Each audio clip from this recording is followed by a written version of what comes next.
জাইমা রহমানের কড়া হুঁশিয়ারিতে দুদলে গেল দৃশ্যপট। সাকিবকে জাতীয় দলে ফেরালো বিসিবি। দর্শক, বাংলাদেশ ক্রিকেট আবারও এক নাটকীয় অধ্যায়ের সামনে। দেশের ক্রিকেটের সবচেয়ে উজ্জ্বল তারকা সাকিব আল হাসান, যিনি দীর্ঘদিন ধরেই জাতীয় দলের বাইরে, অবশেষে ফিরছেন আলোচনার কেন্দ্রবিন্দুতে।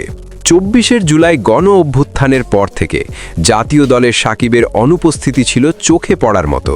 তিনি বারবারই চেয়েছিলেন বাংলাদেশের জার্সি গায়ে চাপাতে, দেশের মাটিতে দেশের হয়ে খেলতে, কিন্তু নানা জটিলতায় সেই সুযোগ আর হয়ে ওঠেনি। তবে সময়ের সঙ্গে সঙ্গে বদলেছে সমীকরণ।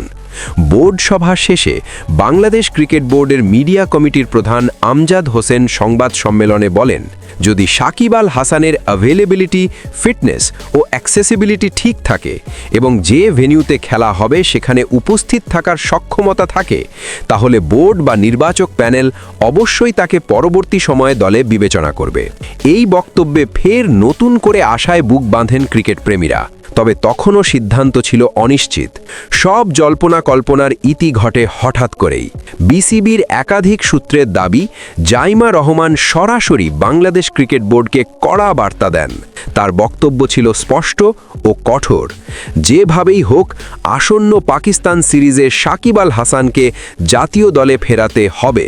এই কড়া হুঁশিয়ারির পরই নড়ে চড়ে বসে বিসিবি। বোর্ডের ভেতরে শুরু হয় জরুরি আলোচনা। নির্বাচক প্যানেলকে দেওয়া হয় স্পষ্ট নির্দেশনা। সবকিছু ঠিক থাকলে আসন্ন পাকিস্তান সিরিজেই আবার সবুজ লাল জার্সিতে মাঠে নামতে পারেন সাকিব আল হাসান। অভিজ্ঞ এই অলরাউন্ডারের প্রত্যাবর্তন মানেই দলের ভারসাম্যে বড় পরিবর্তন, তরুণদের জন্য বাড়তি আত্মবিশ্বাস। ঘোষণার পর থেকেই সামাজিক যোগাযোগ মাধ্যমে উত্তেজনা। সাকিব ফিরছে মানেই ম্যাচ জমে যাবে, পাকিস্তান সিরিজে সাকিব চাই।